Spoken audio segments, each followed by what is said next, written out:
qui est terrorisé par quelque chose et qui a été terrorisé par cette chose-là plein de fois, même si c'est des feuilles mortes, et qu'il n'a jamais été battu par des feuilles mortes, mais que les feuilles mortes induisent chez lui une émotion de terreur. Parfois, ça prend des médicaments pour permettre de réapprendre que les feuilles mortes ne sont pas un élément qui menace la vie.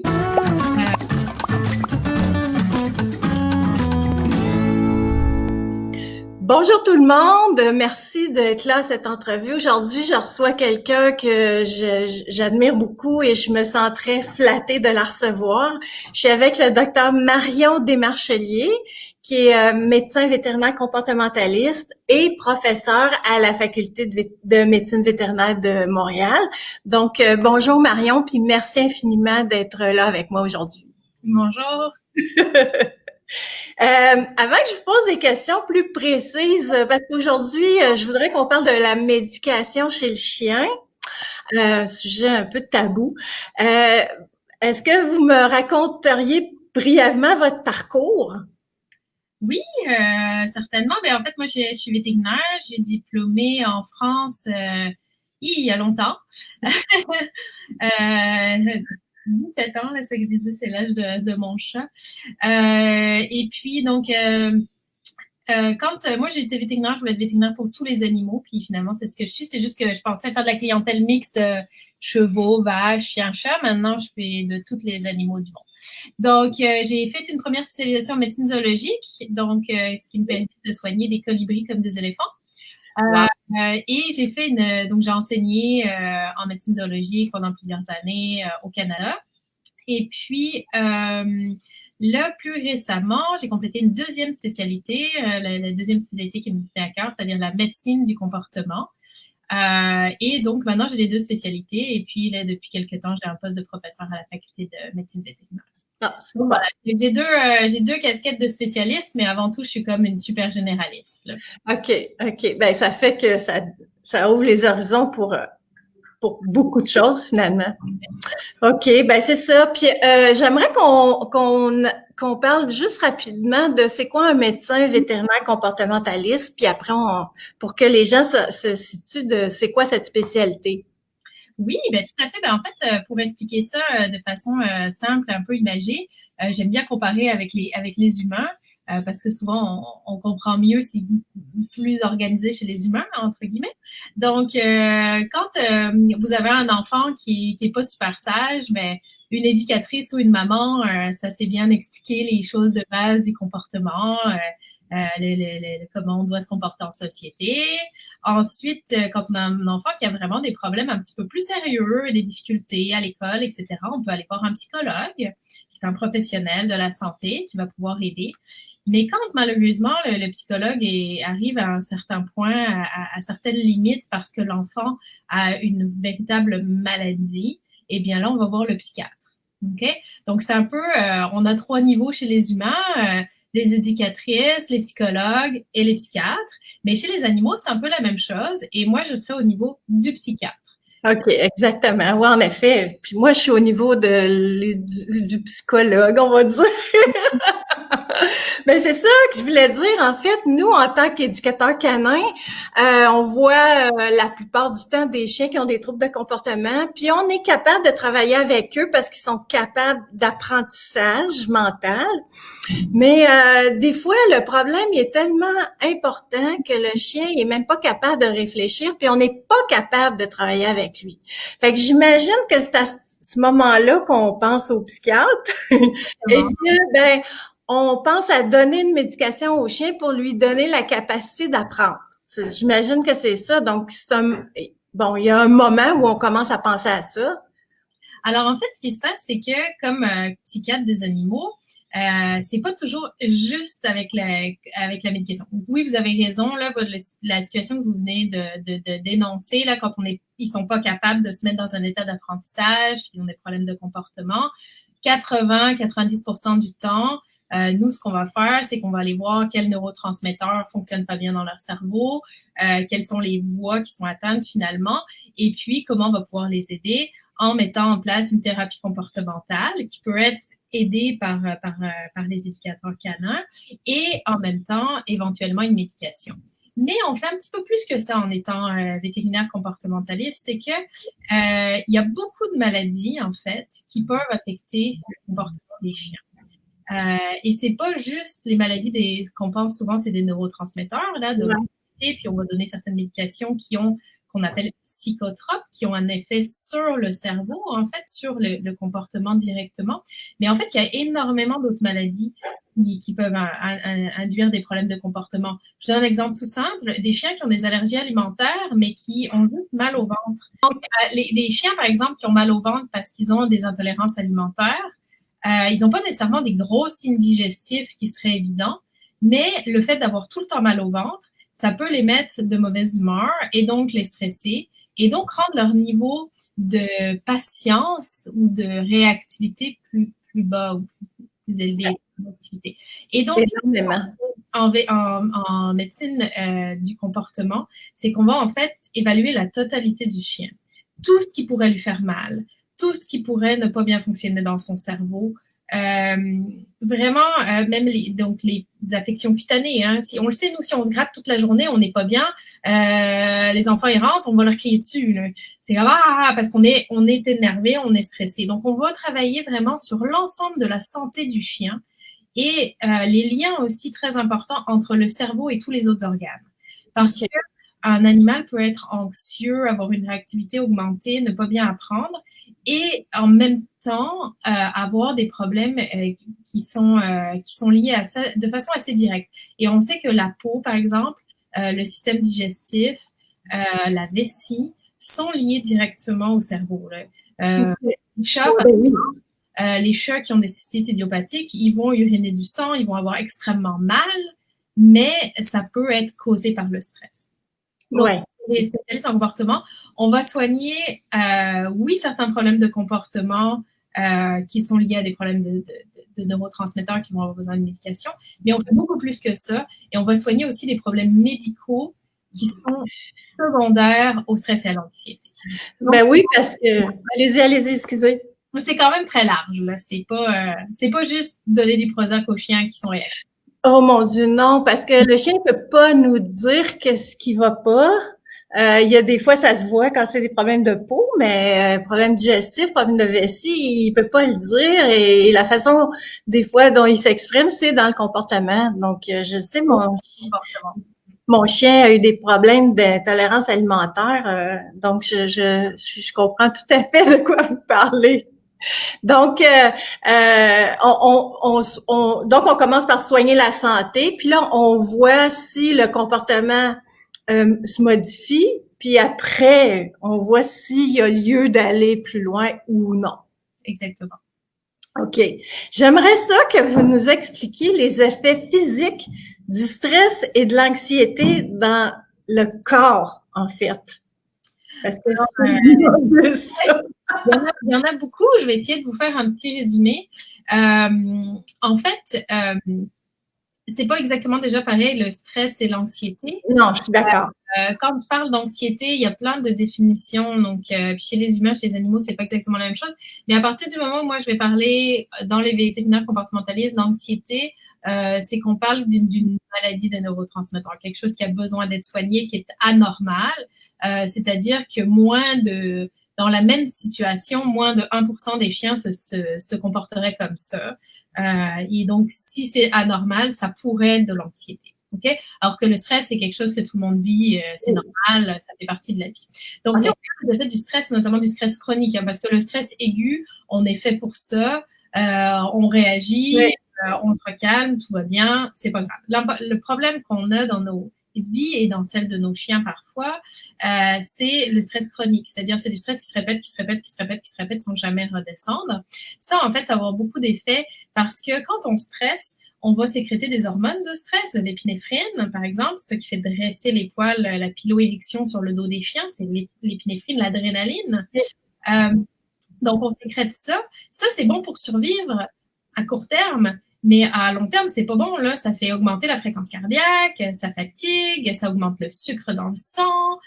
Et puis, la deuxième vague d'hormones qui va être sécrétée quand on stresse, c'est ce qu'on appelle les corticostéroïdes, la cortisone, le cortisol, il y en a plusieurs hormones dépendamment là, des espèces. Et ça, c'est des hormones, encore une fois, pour survivre dans l'urgence. Donc, pour avoir beaucoup d'énergie pour fuir, mais pas pour lutter contre des maladies ou pour bien vivre. Et donc, ça va nous baisser notre système immunitaire, notamment. Et donc, on va être, si on est stressé souvent, on va avoir des risques de diabète, on va avoir des problèmes, effectivement, avec le pancréas, insulino-résistance, tout ça. Donc, ça peut faire du diabète ou des problèmes de sucre. Et ça va baisser notre résistance aux maladies. Et ça baisse notre résistance à la vie en général, presque, finalement. La résilience, etc. Et ça va, à long terme aussi, débalancer nos neurotransmetteurs. Donc, quand je dis neurotransmetteurs, c'est tout ce qui fait fonctionner notre cerveau correctement, la sérotonine, la dopamine, etc. Puis ça, c'est pas des hormones qu'il y en a ou qu'il y en a pas, c'est des neurones qui fonctionnent ensemble. Fait que c'est compliqué, c'est pour ça qu'on peut pas réduire ça à « Ah ben, on va prendre un peu de sérotonine puis on va être plus heureux, ce serait le fun ». C'est pas comme ça que ça fonctionne. C'est sûr.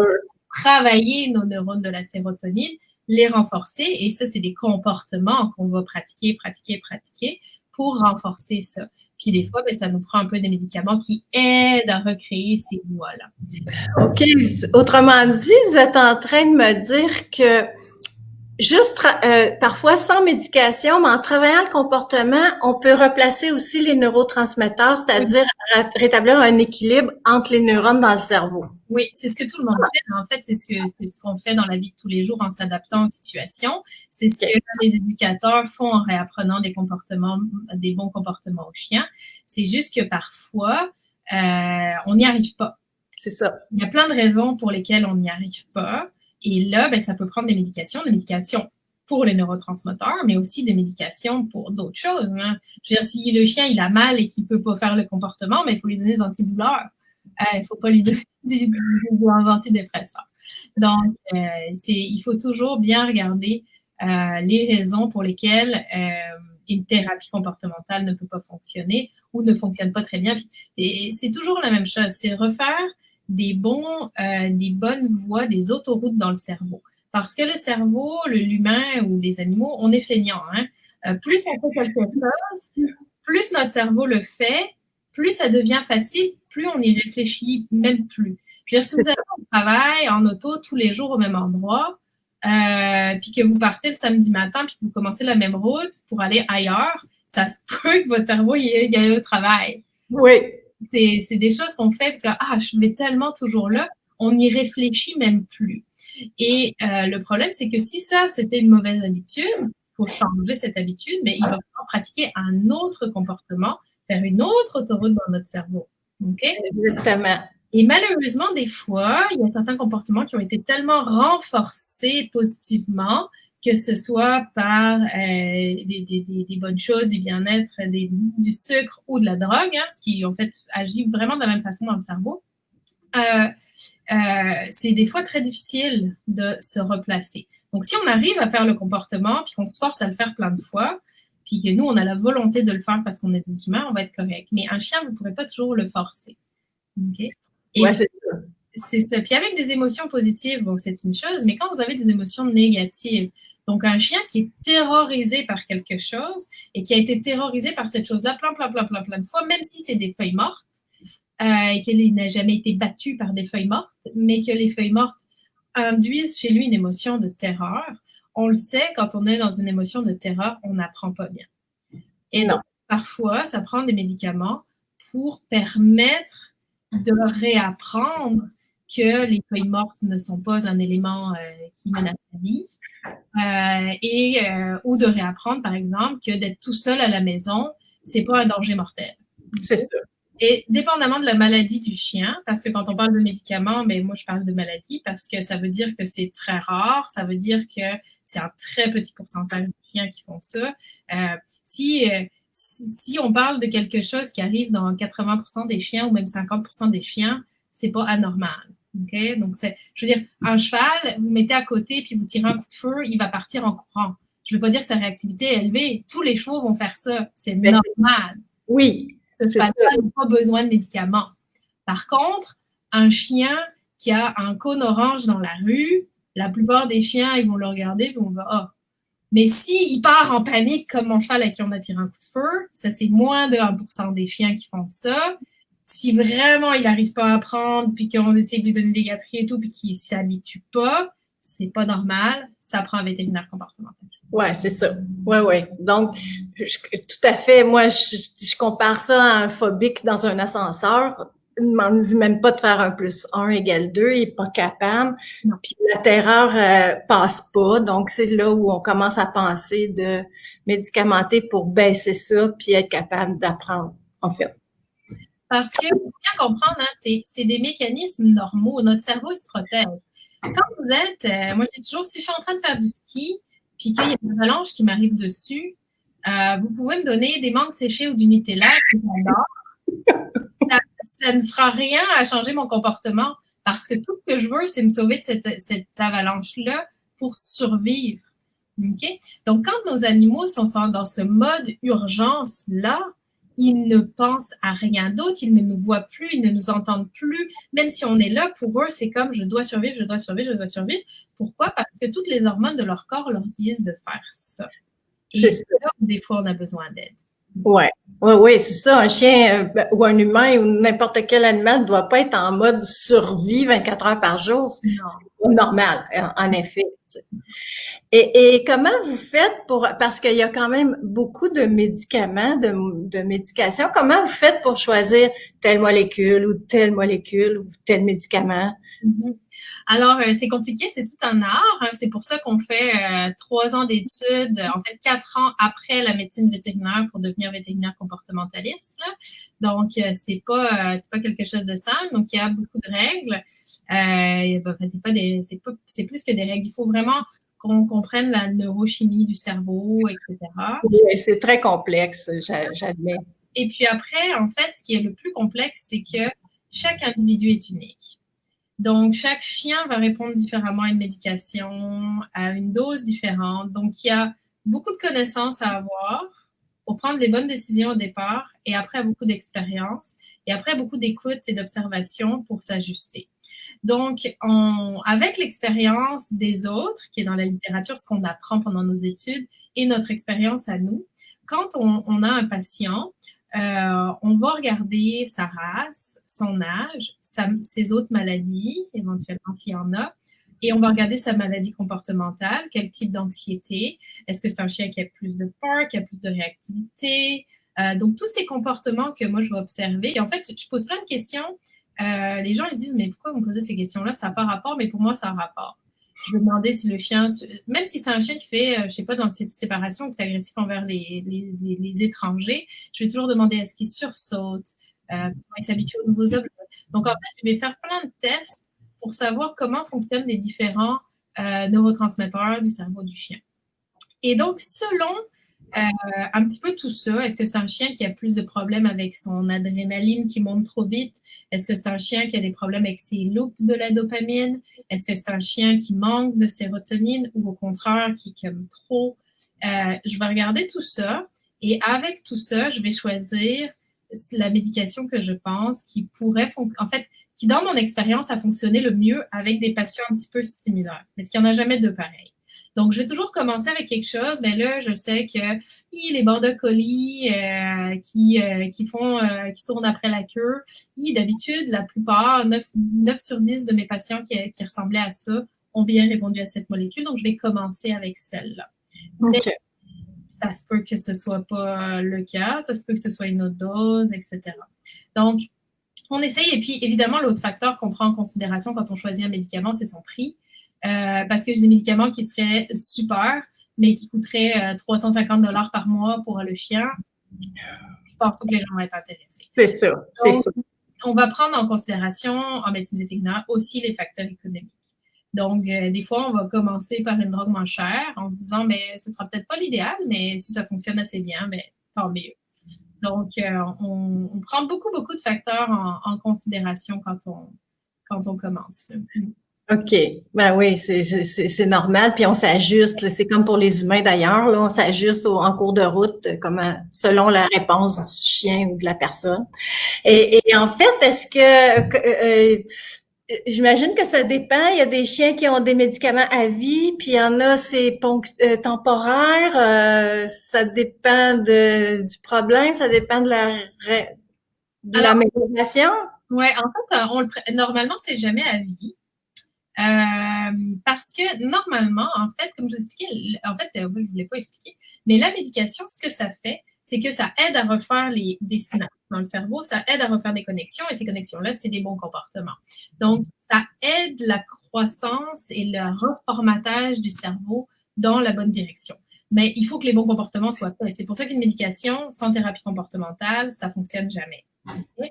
Donc, ça permet de faire le bon comportement, et ça permet d'en faire une autoroute plus rapidement. C'est plus facile de rouler sur une autoroute que dans un petit chemin avec des arbres en plein milieu. La première fois, c'est un peu ça que le chien il fait. Là. Il a l'air dans une forêt, ah, mon Dieu, c'est difficile. Et puis, au fur et à mesure, ben, il y a de moins en moins d'arbres au milieu, puis ça devient une route, puis ça devient une autoroute, puis là, l'autoroute facile. OK? Fait que les médicaments vont juste être un peu la tronçonneuse qui vont aider à couper les arbres au milieu de la forêt pour aller plus vite. OK? Fait que ça aide à aller beaucoup plus vite, beaucoup plus facilement, ce qui fait que les gens vont moins se décourager. Et puis, dans certains cas, on n'aurait pas réussi. Là, le chien tout seul, sans tronçonneuse, il ne traverse pas la forêt. Non, non. Dans certains cas. Des fois, oui, mais des fois, non. Donc, ça nous aide à tout ça. Mais une fois que l'autoroute est faite, là, vous n'en avez plus besoin de votre tronçonneuse pour couper les arbres. Là. Ça Ouais, en effet, puisque tout s'est replacé, puis le chien a changé. En fait, il a pas juste changé de comportement, il a changé l'émotion. Moi, je parle beaucoup de ça, l'émotion qu'il y a derrière le comportement, qu'on essaye de changer. C'est ça, la thérapie comportementale, en fait. Donc, une fois que le chien va bien et qu'il est confortable dans la situation qui était problématique, on garde la même dose de médicaments pour 3 mois. Parce qu'en général, on voit qu'il faut répéter, rouler sur l'autoroute. Parce que si vous avez votre autoroute, mais que vous ne l'entretenez pas, que vous ne roulez pas dessus, les mauvaises herbes vont pousser dessus. Donc, et ça revient très, très vite en arrière. Mais si on a roulé dessus bien pendant 3 mois, en général, on est correct. Fait que là, on va tranquillement baisser notre dose, puis on va voir si ça va bien. Quand le chien est pas mal guéri de son problème, on peut arrêter la médication.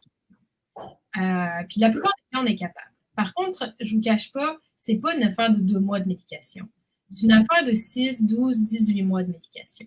Parce que le cerveau, c'est compliqué, ça prend du temps. Comme vous avez dit, il y a toutes les émotions aussi, toutes les voies qui constituent les émotions. Ça prend beaucoup de temps à changer un comportement qui a mis des années souvent à s'ancrer. Donc, on parle ça peut être juste 6 mois pour des cas simples. Et puis, ça peut être 18 mois pour des cas plus compliqués, 2 ans parfois. Mais là, en général, quand le chien va vraiment bien, on peut arrêter la médication tranquillement sur quelques mois. Là. Donc, voilà. Puis on regarde parce qu'en fait, il y a la capacité du propriétaire à appliquer le plan d'entraînement, puis des fois, c'est plus long juste parce que, bon, c'est pas si simple que ça tout le temps. Exactement, les propriétaires, ils sont pas éducateurs, là. C'est pas facile pour eux. Hein. Donc, il faut aussi vraiment prendre ça en considération. Et la thérapie comportementale doit être relativement mise au niveau du client. C'est-à-dire, oui. Je veux dire, moi, j'ai des petites mamies en fauteuil roulant, là. Je ne vais pas leur demander de faire des exercices trop compliqués. Versus, j'ai des gens qui arrivent puis que leur chien, il sait déjà faire 50 000 commandes. Là, je vais faire yes. Ça, c'est les gens, je vais leur apprendre le chien, il va apprendre à respirer sur commande. On va travailler des exercices plus compliqués parce que c'est ça que les gens, ils veulent. Fait que je pense que la thérapie comportementale, moi, mes bases de thérapie comportementale, c'est toujours les mêmes. Il faut qu'elles soient simples, il faut c'est du travail pour le cerveau du chien, donc c'est toujours les mêmes, c'est hyper simple. Mais la façon dont je vais les mettre en application et l'étendre, ça dépend beaucoup. J'ai des clients que je sais qu'ils ont besoin d'un éducateur pour réussir la thérapie comportementale. Je vais leur recommander un éducateur. Quand je sais que j'ai des gens qui ont zéro le temps, je leur recommanderai pas un éducateur. Vous voyez, je pense qu'il faut s'ajuster. Et puis, il faut voir aussi qu'il y a certains chiens qui ont quand même des maladies graves, là, qui souffrent d'anxiété généralisée, qui ont peur de tout le temps.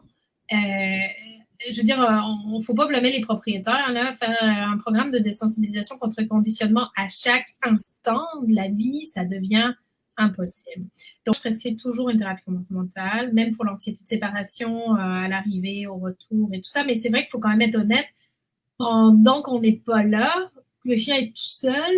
La thérapie comportementale, mais en dehors de mettre des jouets, de l'enrichissement, ça reste un peu limité. La médication est, pour les cas sévères, là, je parle pas des petits cas d'anxiété de séparation, mais les cas de panique. Moi, j'ai des chiens qui traversent les murs, là. Ah oui, c'est grave. Des fois, c'est incroyable. Quand on a des crises de panique abominables, ça leur prend de médication, puis c'est surtout la médication qui va faire ça. Les cas d'agression entre les chiens familiers, par exemple, j'ai des chiens, parce que là, c'est comme difficile, hein, comment on fait la thérapie comportementale, ouais, on approche les chiens, il y a toujours des manières de faire. Mais mon expérience, c'est que j'ai plein de clients qui font pas vraiment de thérapie comportementale quand ils ont des problèmes entre leurs deux chiens, parce que dès qu'on sort de la bouffe, les chiens ils se battent. Fait que juste la médication, le chien redevient un chien qui comprend le langage de l'autre chien, puis la thérapie comportementale, ils se la font tout seuls. Fait que des fois, il faut être un peu aussi modeste sur le fait que un cerveau normal, la thérapie comportementale, c'est la vie. La vie nous apprend. Et donc, le chien, il revit des expériences, mais là, il fait les bonnes décisions grâce à la médication parce que son cerveau est comme il aurait dû être au départ. Ben, elle se fait toute seule, vous voyez. Oui, c'est très intéressant. En effet. Donc, la médication va aider, mais il y a certains chiens, puis ça aussi, ça dépend un petit peu à quel point les gens travaillent avec nous pour ajuster la médication, parce que des fois, on améliore le chien de 50%, puis les gens, ça leur suffit. Ils sont contents, ils vivent bien avec ça, ils trouvent que la qualité de vie du chien est correcte, et puis ils sont contents. Mais si moi, j'améliore le chien juste de 50%, quand vous arrêtez la médication, il va rechuter. C'est sûr, parce qu'on n'a rien changé en arrière. Et on a changé, mais pas suffisamment la plupart du temps. Fait qu'il y a des chiens qui, je l'améliore 50%, je les arrête, ils restent à leur 50%, puis c'est parfait.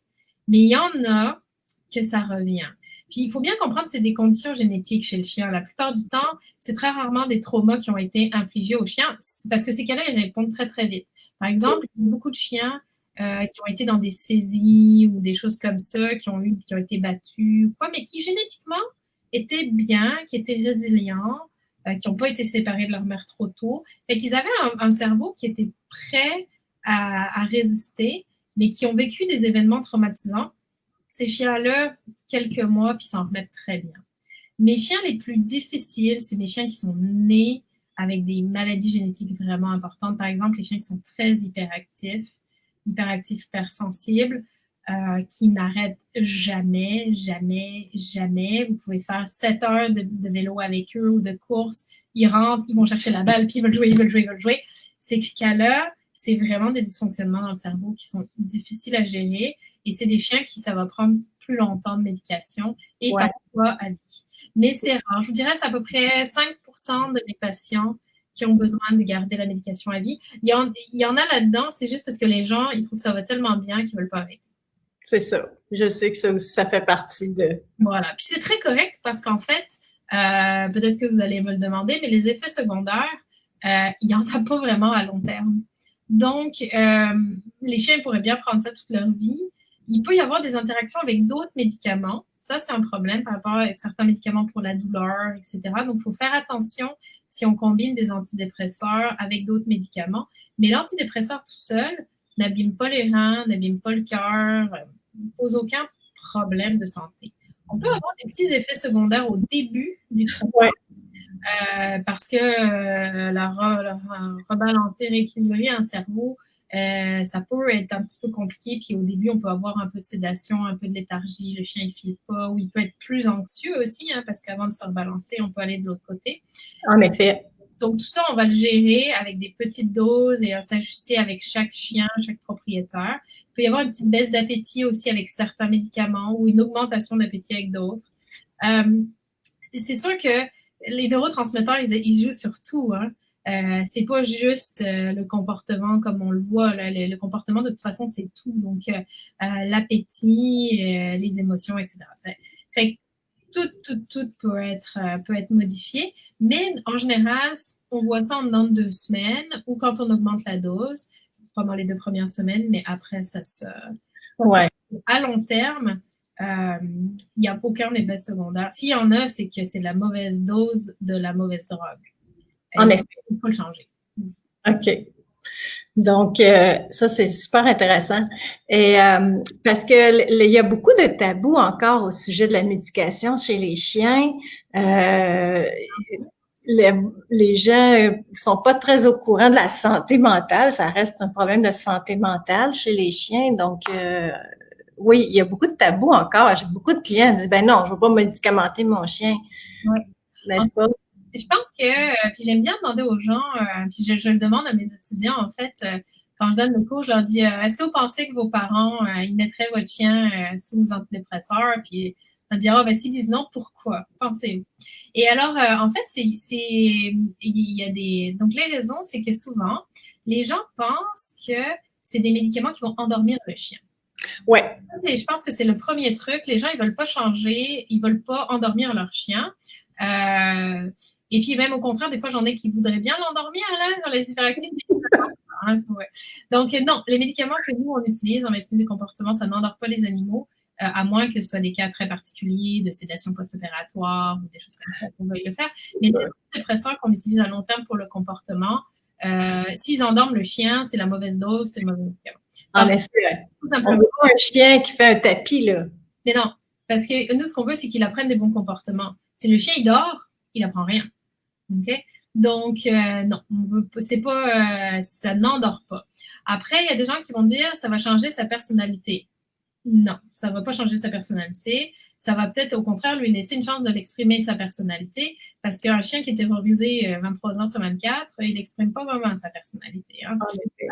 Donc, non, au contraire, ça leur donne la chance de montrer leur personnalité sous un meilleur jour et d'être beaucoup plus confortable. L'objectif, c'est vraiment d'améliorer la qualité de vie. Exactement ce que j'allais dire. On travaille pour le bien-être du chien, là. Après, c'est vrai qu'il y a des gens qui ont un problème avec les antidépresseurs, même pour les humains, qui n'acceptent pas ça, qui ne comprennent pas ça. Puis je pense que ça vient du fait que la santé mentale est encore très mal expliquée, est très mal compris. Et puis, je pense que quand les gens l'ont vécu, ils comprennent, mais les gens qui ne l'ont jamais vécu, puis tant mieux pour eux, ils voient ça encore comme une faiblesse ou comme quelque chose qu'on peut facilement contrôler nous-mêmes, etc. Alors que c'est pas le cas. Puis moi, j'aime beaucoup utiliser les animaux pour montrer aux gens un petit peu qu'est-ce que c'est la santé mentale, puis que c'est en fait, on ne devrait pas appeler santé mentale versus santé physique parce que c'est totalement physique. Il n'y a rien d'ésotérique à ça. Je peux tout l'expliquer comment ça fonctionne dans le cerveau, même si c'est très, très compliqué. Puis, ce que j'aime leur montrer, c'est par exemple une drogue aussi simple que la trazodone qu'on utilise des fois pour tranquilliser un petit peu les chiens avant des visites vétérinaires ou après des chirurgies pour que le chien reste tranquille. C'est la famille des antidépresseurs, mais vous prenez le plus gentil beagle du monde, là, puis vous lui donnez de la trazodone par voie intraveineuse, comme on fait dans des projets de recherche pour tester les médicaments. Le chien va devenir agressif, très agressif, va vouloir vous manger. Puis là, vous allez dire, ben là, ça se peut pas. Mais oui, parce que je suis capable d'induire de l'agression avec des médicaments. Si je suis capable d'induire de l'agression avec des médicaments, ça veut bien dire qu'il se passe quelque chose au niveau de la chimie du cerveau. Donc, si je suis capable de le provoquer avec un médicament, je suis capable de le soigner avec un médicament. Donc, c'est ça, je trouve que quand on se rend compte que les animaux, eux aussi, souffrent d'anxiété, souffrent de troubles obsessionnels compulsifs. Chez les animaux, on n'appelle pas ça obsessionnel parce qu'on ne sait pas ce qu'ils pensent, mais on parle de troubles compulsifs. Mais ça montre bien que les gens qui font ça, c'est pas parce qu'ils ont des problèmes psychologiques, entre guillemets, c'est des loops dans le cerveau qui se mettent en place. Puis maintenant, on sait très bien décrire tout ça. Et un chien qui va se tourner après la queue, etc., c'est comme, il y a plein de troubles compulsifs chez les humains, on peut s'arracher les cheveux, ou même se ronger les ongles, c'est un tout simple.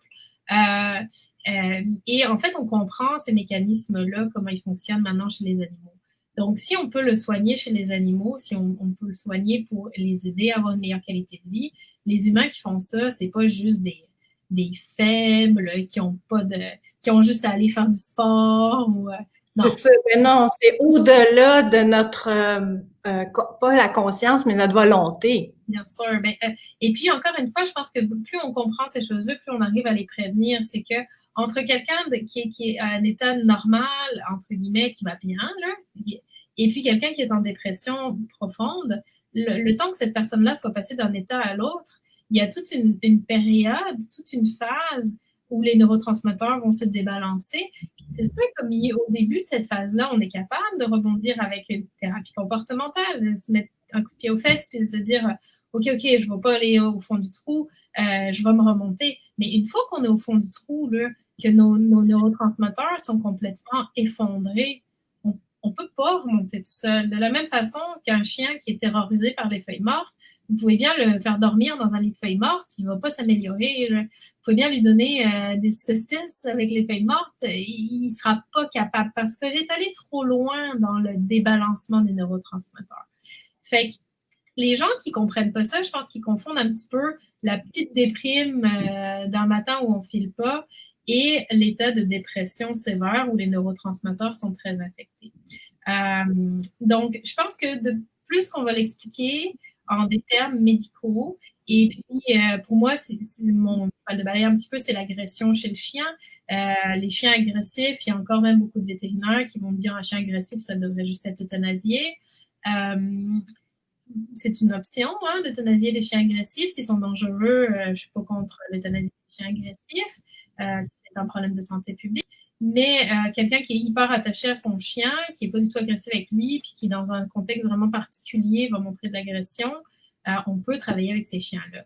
Et on comprend comment l'agression se déclenche dans le cerveau, et donc à ce moment-là, on peut la traiter et essayer de la prévenir au maximum.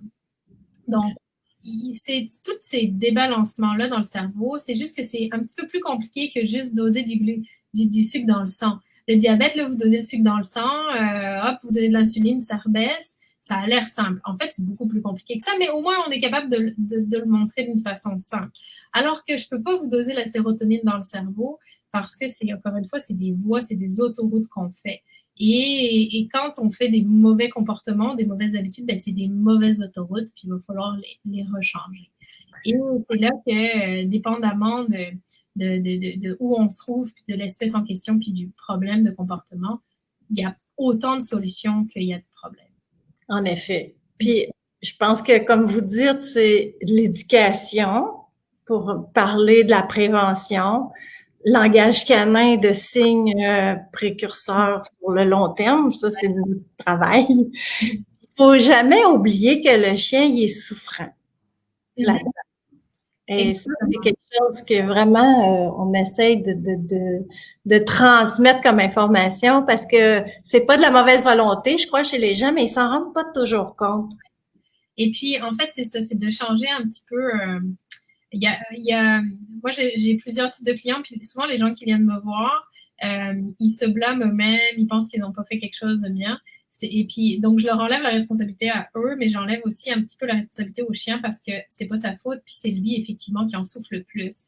Il fait pas exprès d'avoir peur à tout ce qui se passe. Puis déjà de comprendre que le chien a peur puis qu'il est pas bien, que c'est pas juste qu'il veut contrôler le monde, là. Des fois, on pense qu'ils veulent se contrôler puis qu'ils défendent leur territoire ou des choses comme ça, alors qu'en fait, je veux dire, si c'était juste de la défense ou du contrôle, que c'était leur personnalité, entre guillemets, qui était, c'est un mot que j'aime pas, mais qui était un problème, on pourrait pas soigner ça avec des médicaments et une thérapie comportementale, ça ne changerait pas. Donc, ça montre bien, je veux dire, si je donne des médicaments qui affectent les voies de la peur, puis que le chien, il fait plus le comportement, ben, je le sais que c'est parce que le chien, il avait peur et qu'il veut se protéger et protéger sa survie. Donc, c'est sûr que de comprendre ce qui se passe en éduquant les gens, et puis effectivement, moi, ce qui me tient à cœur, c'est la qualité de vie des chiens et celle de leurs propriétaires, évidemment, parce que ça va ensemble. Mais ce qu'on veut, c'est quand même que le chien, il soit bien, là, pas qu'il soit parfait, mais qu'il soit bien. Ouais. Puis ça, on travaille tous là-dessus, là. En tout cas, on essaye de... Ça évolue quand même. On peut dire qu'il y a beaucoup de choses qui changent positivement au niveau des chiens. Fait qu'on ne peut que s'en réjouir, finalement. Oui, tout à fait. C'est super intéressant, cette entrevue. Merci, parce que J'aime beaucoup votre façon d'expliquer les choses qui est très imagée pour les gens. Fait que je suis sûre qu'il y a beaucoup de gens qui vont regarder cette entrevue. Puis j'ai beaucoup de monde en France, en Europe et au Québec. Fait que puis je vais leur dire partagez cette entrevue. C'est tellement fantastique d'apprendre un peu ce côté pathologique, on peut dire, chez le chien, qui influe sur le comportement. C'est ça, je veux dire. Vos images parlent pour nous, pour les gens qui ont des chiens puis qui n'ont pas les connaissances scientifiques avec les grands mots, comme on peut dire. Alors, pour terminer, je vous poserai juste une petite dernière question. C'est quoi le conseil le plus important que vous donneriez aux propriétaires de chiens qui ont des problèmes de comportement assez importants puis ils savent plus quoi faire? C'est de trouver la bonne personne pour les aider. Et donc, pour savoir qui est la bonne personne pour les aider, c'est ça qui n'est pas toujours facile, mais il y a quand même des ressources pour savoir parce que un bon éducateur va savoir justement quand il faut consulter un vétérinaire ou pas, ou qu'est-ce qu'on peut faire, qu'est-ce qu'on peut pas faire, qui va pouvoir s'ajuster aux gens. Parce que la personne qu'il leur faut, c'est pas nécessairement le champion du monde d'agilité. C'est pas parce que quelqu'un est capable de faire des trucs extraordinaires à leur chien, à eux, que c'est la personne qui va aider ces gens-là. Fait qu'il faut qu'ils trouvent quelqu'un avec qui ils se sentent bien, qui est dans la même philosophie qu'eux pour aider leur chien, qui va travailler évidemment de la bonne façon et qui va leur aussi avoir peut-être référé à un vétérinaire comportementaliste. C'est sûr que c'est toujours un peu difficile. Je veux dire, c'est pas parce que vous avez un enfant qui fait une crise que vous allez voir un psychiatre direct. Puis c'est ça, c'est trouver la bonne personne pour vous aider. Si jamais vous avez une difficulté, que vous trouviez la bonne personne, puis j'espère que cette personne-là, c'est votre vétérinaire. Parce que ça devrait être votre vétérinaire qui va vous dire ah, ben là, non, je pense que c'est un petit problème d'éducation. Je connais un super bon éducateur qui travaille en renforcement positif. J'aimerais que ma profession soit parfaite et puis normalement, on n'est pas toutes formées pareil. On travaille fort là-dessus, nous, au Québec, à la faculté, là, depuis des années avec Dr. Franck avant moi. Oui. Pour former les étudiants. Fait que de plus en plus, les gens savent faire la différence entre un chien qui a besoin d'un bon éducateur en renforcement positif ou qui a besoin d'un vétérinaire en médecine du comportement ou d'un vétérinaire parce qu'il y a des vétérinaires qui peuvent prescrire certaines médications aussi, certaines thérapies comportementales. Il y a des techniciennes vétérinaires qui sont aussi éducatrices ou comportementalistes. Donc, c'est de trouver la personne la plus proche d'eux qui va être capable de les aider et surtout de ne pas faire confiance aux gens avec qui ils sont pas confortables. En effet, qui n'ont pas les mêmes valeurs ou avec qui ils ont des doutes. Mes pires patients, qui sont les plus difficiles parfois, c'est quand les gens ont laissé leur chien pendant genre 2 semaines à quelqu'un en rééducation, là, ça c'est une catastrophe. Ça aussi, peut-être, là, c'est juste pas un seul conseil, là, j'en ai plein, mais ce que c'est que c'est parce que moi, je vois tous les gens qui arrivent et qui sont désespérés, parce que les gens qui viennent me voir, c'est souvent en dernier recours. Là, je suis pas la première ligne, là, je suis plutôt la dernière ligne, là, puis on a des grandes listes d'attente, etc. Ouais.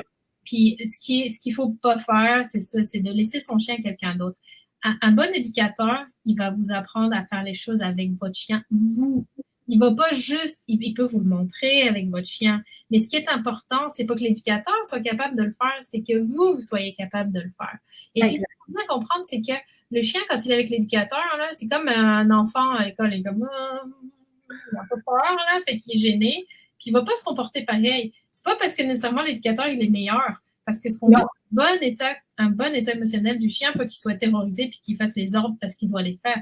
On veut que le chien, il soit bien. Et donc, on veut quelqu'un qui va travailler avec vous. Et puis, ça prend tout pour faire un monde, là. Il y a des gens qui s'entendent mieux avec d'autres. C'est une relation qu'on établit pour travailler avec le chien. Donc, je pense qu'il faut trouver quelqu'un avec qui on s'entend bien, comme vous disiez, qu'on a les mêmes valeurs, et puis qui va être assez professionnel pour savoir où référer, quand référer. Ouais, exact. Non, mais complètement. Puis je trouve ça intéressant que vous apportiez cet aspect-là, que c'est le propriétaire qui est en relation avec son chien et qui doit apprendre à travailler avec lui. Parce que nous, ça sert à rien qu'on fasse quelque chose de notre côté avec le chien. C'est le propriétaire qui doit apprendre à créer la relation puis travailler adéquatement pour que son chien soit bien. Là, je simplifie, là, mais dans le fond, c'est ça. Comment ça? C'est super. Écoutez, merci infiniment. Je suis vraiment honorée que vous ayez accepté de me faire cette entrevue parce que je trouve que c'était un monde à découvrir. Puis là, on le sait, il n'y a pas beaucoup de vétérinaires comportementalistes au Québec. Malheureusement, j'espère que ça va augmenter parce qu'il y a des grands besoins. Comme vous le dites, il y a des listes d'attente incroyables. Mais votre profession est extrêmement importante. Puis aidante pour nous aussi. Ben, pour tout le monde, en fait. Ben, merci beaucoup. Puis, mais ça me fait plaisir parce que de toute façon, on travaille en équipe, là. Nous, on fait rien sans vous. Puis, nous, quelques-uns de vos cas, on peut les aider. Fait que Ben, c'est ça. c'est important que le message se passe le plus possible. Ben, merci infiniment. Je remercie tout le monde qui regarde cette entrevue. Comme j'ai dit, n'hésitez pas à la partager. Plus il y a des gens conscientisés et qui connaissent plus de choses, mieux nos chiens vont se porter. Alors, je vous dis au revoir à tout le monde. Merci beaucoup. À la prochaine entrevue. Merci, au revoir.